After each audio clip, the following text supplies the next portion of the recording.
Hello, everyone, and welcome to today's show. I'm your host, Zach Drew. And I'm Andrew Bellers. I'm really excited about the letters I'm actually receiving every week. It seems like we're getting more letters of people saying, hey, we're so glad we're watching you on CTN now. We love watching you every single Monday, and it's just really cool, you know, to awesome. just that the base is growing, that more people are enjoying the content of the show, and I'm just really grateful for everyone that's watching every single week. Yeah. And I want to just, if Catherine, Kelly, or Ken is watching right now, I just want to give a very special thank you to you three this week. They either became new monthly partners or they increased their monthly giving amount, and I'm incredibly grateful for that. Yeah. We do not have sponsors. We do not have products. Everything that we do here is legitimately and only made possible by people watching and saying, I so appreciate you guys being bold, you guys not being scared or of the truth, that you're not backing away from the truth, the hard things that need to be said, that so many of us are thinking, that you guys are talking about. And I appreciate that. So it's those that stand with us that make it possible. You know, a lot of people don't know, and because of that, I'm going to spend just about 2 minutes on this, and then we're going to take a quick intro break, and I'm going to get into the content for today's program, which is, it's unbelievable. I can't believe you. It's almost, you can't make this stuff up. I mean, we are living in dire times.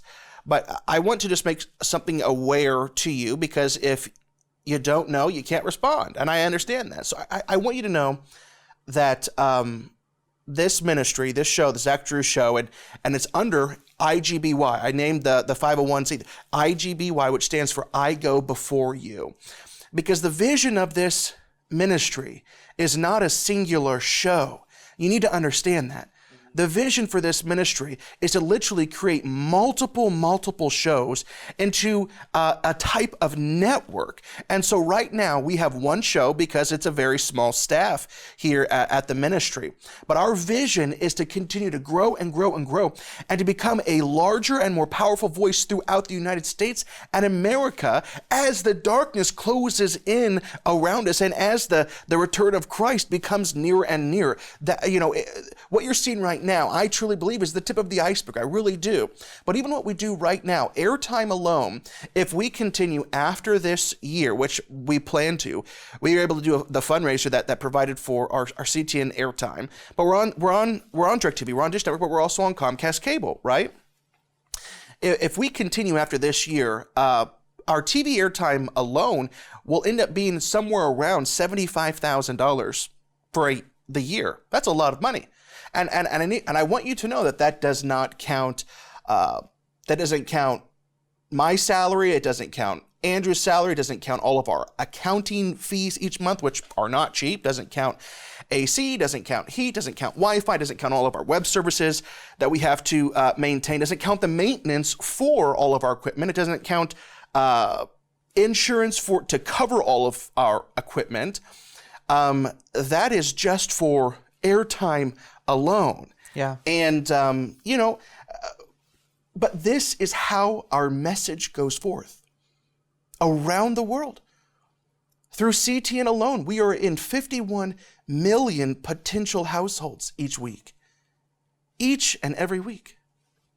That's amazing. Like, that's such an, like, God, take your glory. Like, that's such an amazing, amazing thing. You know, I really do feel, and I need you to hear my words, I really do feel like we are like Christian Paul Revere's writing. We're studying the times in which we live to proclaim that Jesus is coming. Jesus is coming. You know, we need a new breed of Paul Revere's to run through the night against all odds. And the horse on which we ride is media. It's television. We couldn't do this without being on the air.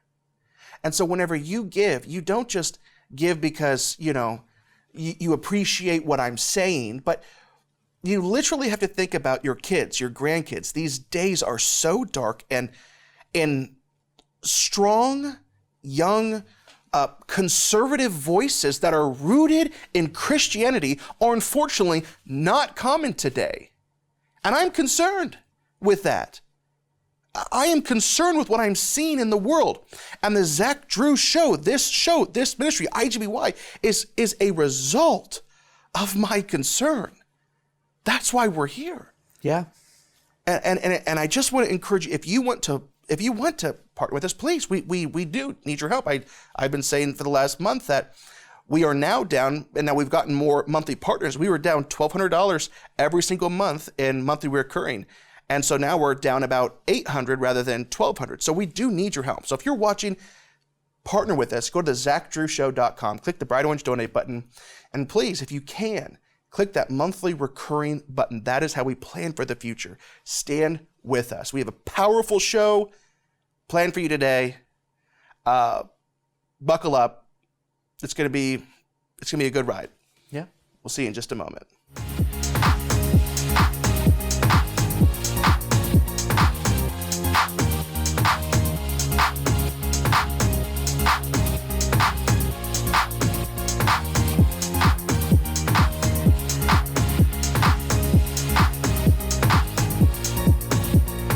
Well, here's the first story that you need to know that took place this week.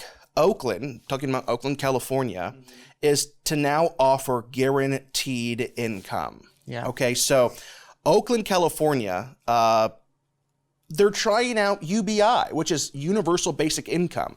It's really annoying that they're calling it guaranteed income because it's like, everybody's kind of come to the place where they understand what UBI is, Universal Basic Income, how it's really bad. Yeah. And now they're like calling it guaranteed income. It's like, okay, well, it's similar, but it's not. No, it's the same thing. Time to switch it up now that everyone knows what's going on. Yeah, so make no mistake about it. Oakland, California is trying out UBI, Universal Basic Income, which is a wicked, socialist, Marxist experiment, which is guaranteeing monthly money with no ties to whether you are physically capable of working or not. But there is a catch.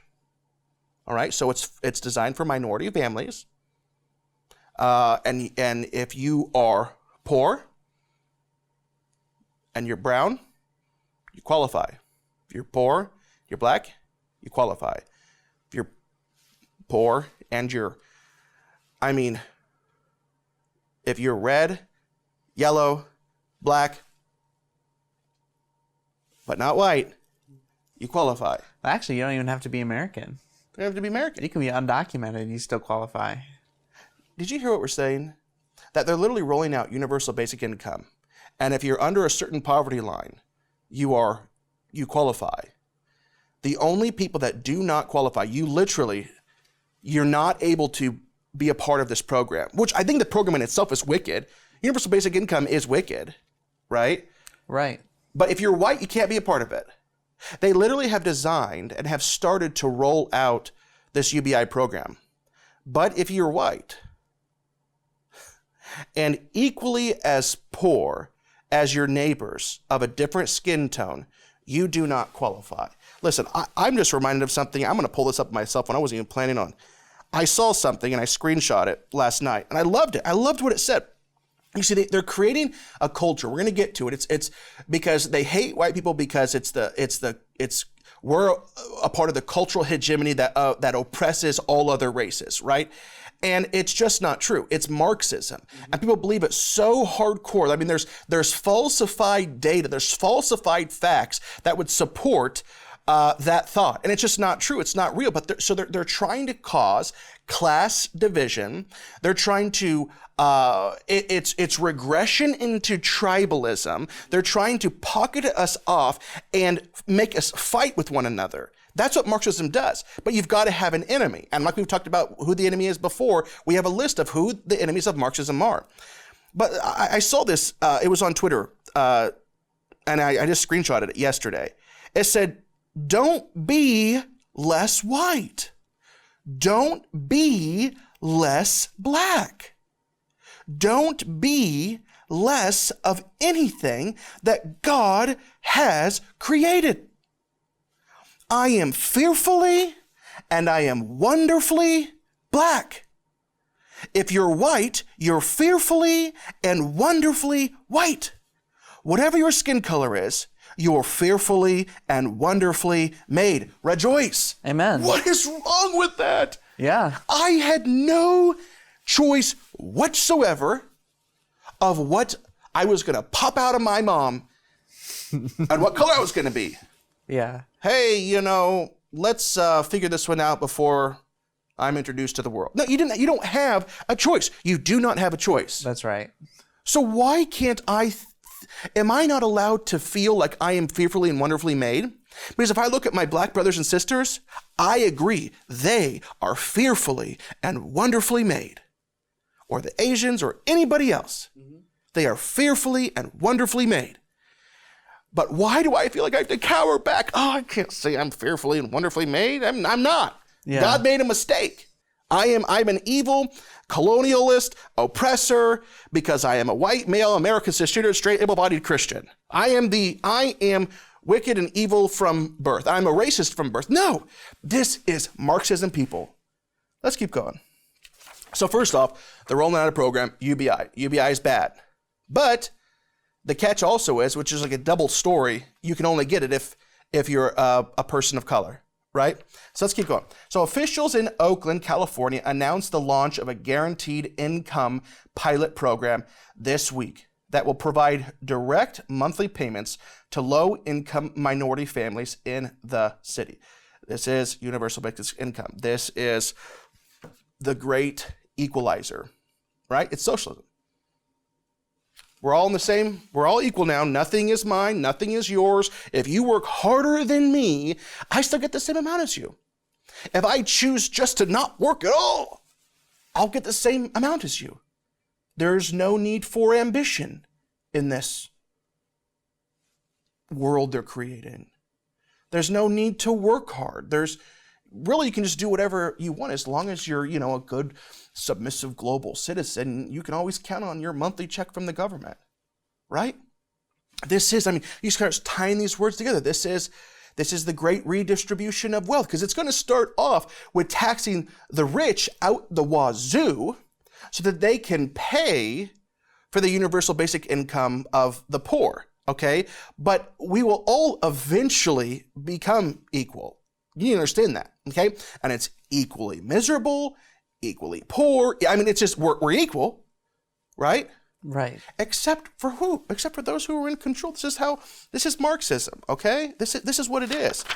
Let's keep going with the initiative, which is one of the largest guaranteed income experiments to be conducted in the United States to date, aims to find out.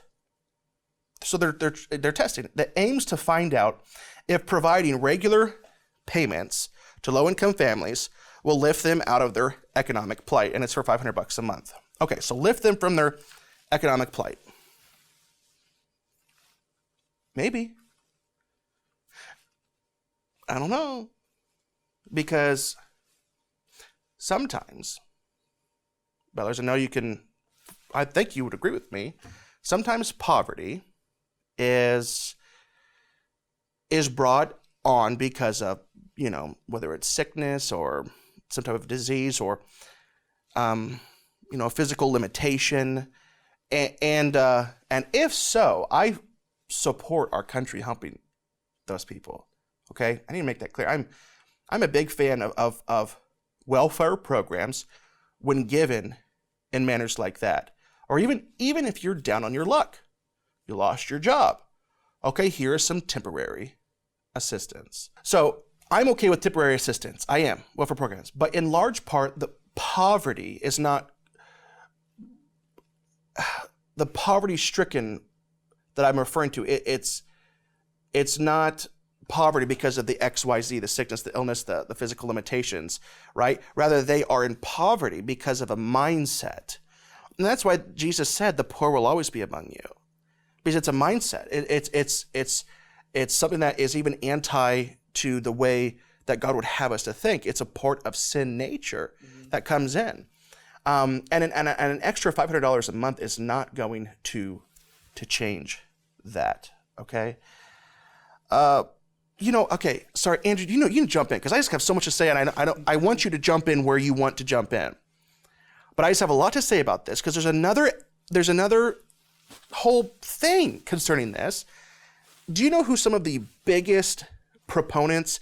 I guarantee you know. Well, I know because we've talked about it. We've talked about it several times over this past few years. Do you know who the biggest proponents of universal basic income are?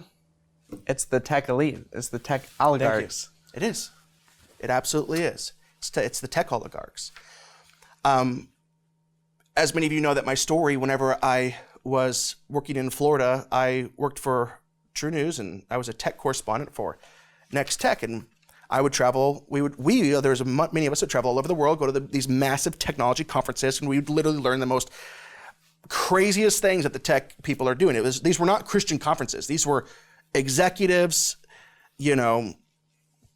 truly of some of the largest technology companies in the world, and we were able to go to these conferences, and it really was an amazing experience to do that.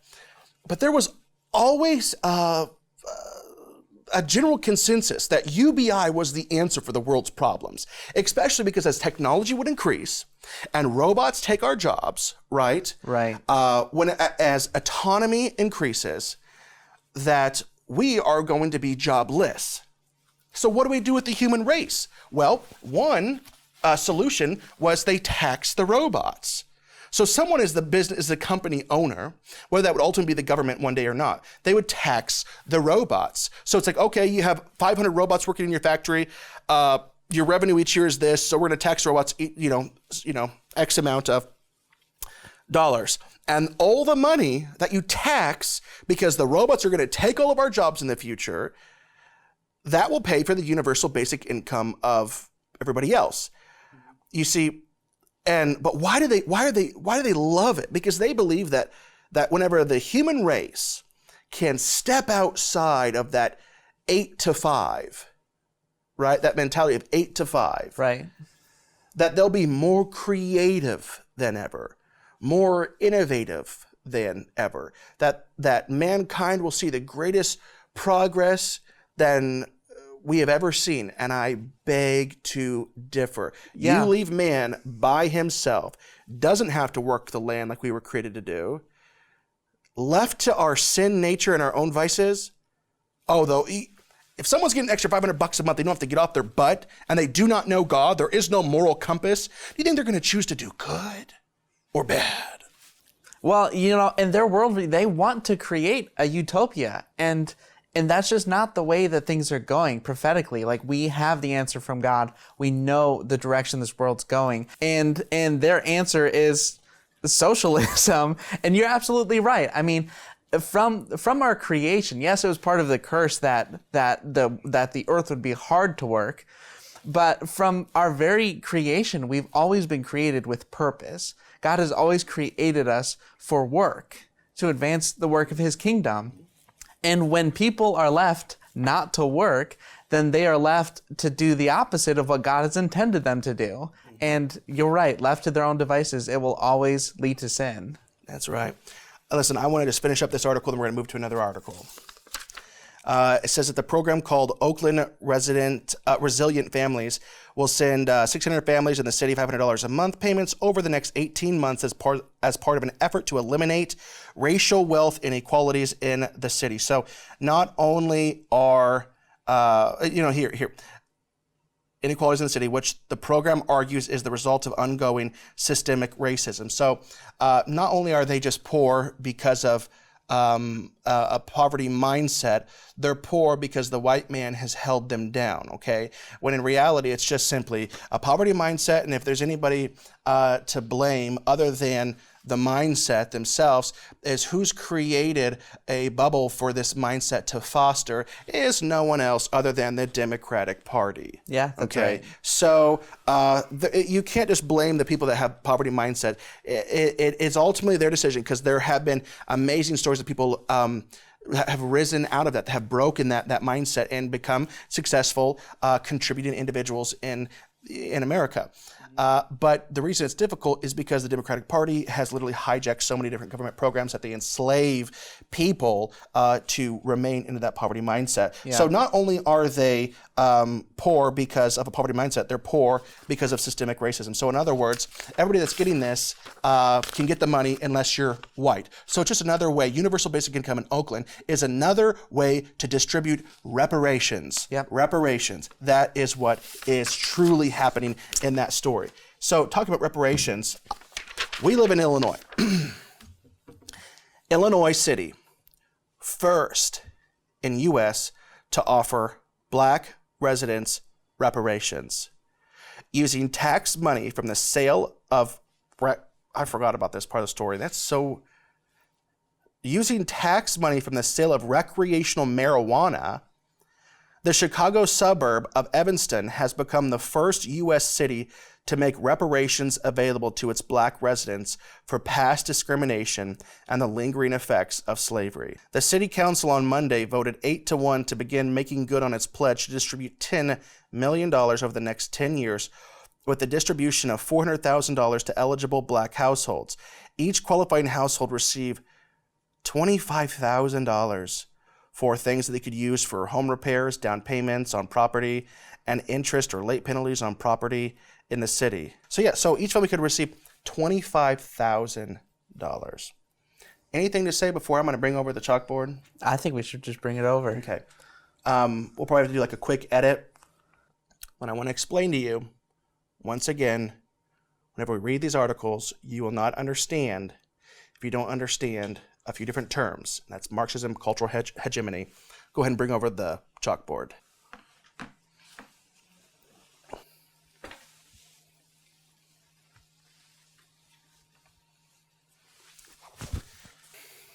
Thank you, Andrew.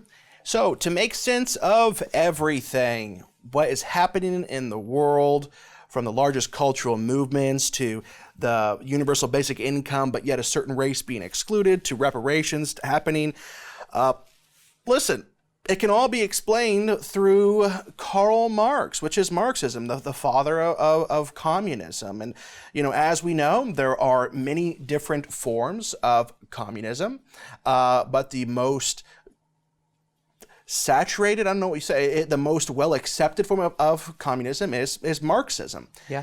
And so, yes, Marxism, and it's kind of morphed into America into cultural Marxism. And so you've got to have an enemy. So on the board behind me, we see cultural hegemony. And those who are in control of the cultural hegemony are the enemies of Marxism. Yeah. And who do they say is in control of the cultural hegemony? Well, it's the 7 bullet points right beneath it.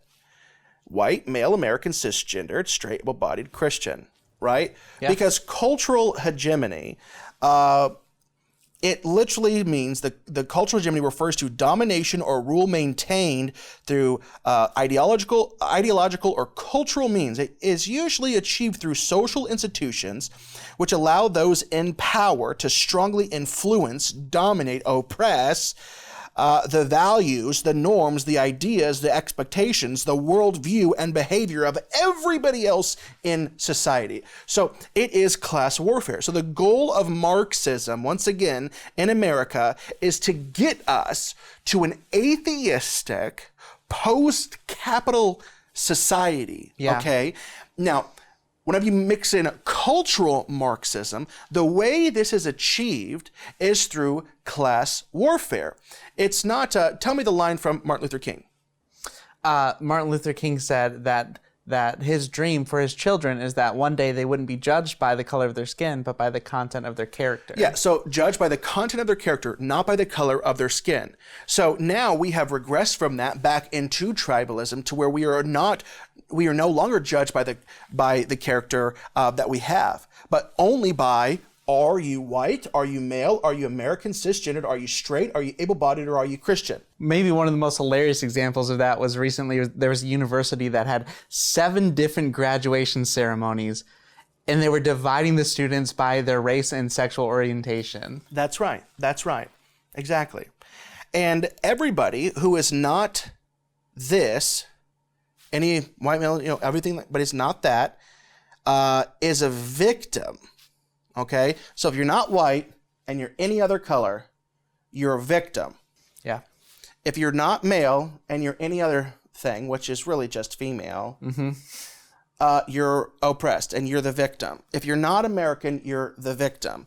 If you're cisgendered, meaning you believe there is only two genders, you're a part of the problem if you only believe there's two genders. But if you're not a part, you're a victim. And so once again, as you remember, the more boxes you can check off, I'm not male, I'm not white, I'm not American. So that's 3. That's where the term intersectionality comes into play, which stands for the intersections of your oppression. So just the top 3, white, male, American. If you are a black woman who is, Spanish, they're not from America, they're from Mexico or something. Well, that's 3 levels of oppression. So we view them as their levels of oppression, and it's all to destroy America. That's right. It's class warfare. That is, you have to pit each other against others. Because in that ideology, the power of the cultural hegemony, the problem with the cultural hegemony is that they have power, they have sway, they have money. And the only way to rectify the situation, to fix it, is to take money and power from them and to equally distribute it to everyone. And that's exactly right. Listen, we had a whole nother article to go over today, and we're just not going to have time. And what it really was going to do is it was going to further illustrate. We did 2 examples. So why wouldn't they give the money in Oakland to white people? Well, because white people are privileged, right? So they can't give, Marxists cannot give money to anything up here. But understand where this leads. It leads to Christianity.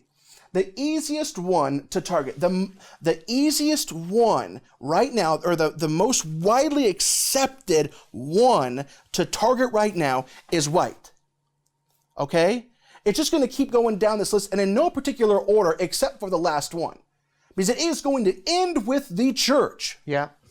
They're going to blame the church for everything. And you just don't forget that. That's where this playbook ends, is destroying the church, which we know they'll never be able to destroy the church. They're going to silence it, and they're going to infiltrate it. And that is why we're talking about this, because and they already have. They already have. The Southern Baptists. Yeah. One of the biggest things, one of the biggest pillars of Marxism is adhering to the critical race theory. Yeah. And tell me about this. And once again, Southern Baptists. Tell me about it. It was a Southern Baptist convention, and SBC. I believe it was in 2020.